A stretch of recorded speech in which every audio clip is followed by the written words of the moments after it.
Adventurous activity book page number 12 solution இது எப்படி போடணும் அப்படின்னு பார்க்கலாம். இப்போ இங்கே 21 கொடுத்துருக்கிறதுனால 7th டேபிள் யூஸ் பண்ணி தான் 21 கொண்டு வர முடியும்.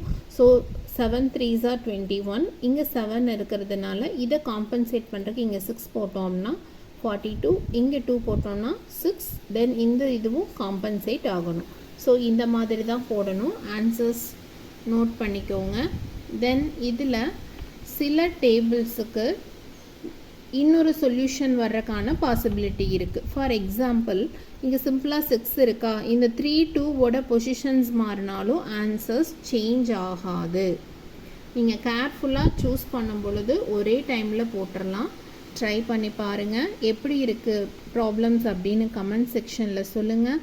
சப்போஸ் உங்களுக்கு இந்த அட்வென்ச்சரஸ் ஆக்டிவிட்டி புக் வேணும் அப்படின்னா டிஸ்கிரிப்ஷனில் டீட்டெயில்ஸ் இருக்குது, கான்டாக்ட் பண்ணி புக் வாங்கிக்கோங்க. தேங்க்யூ.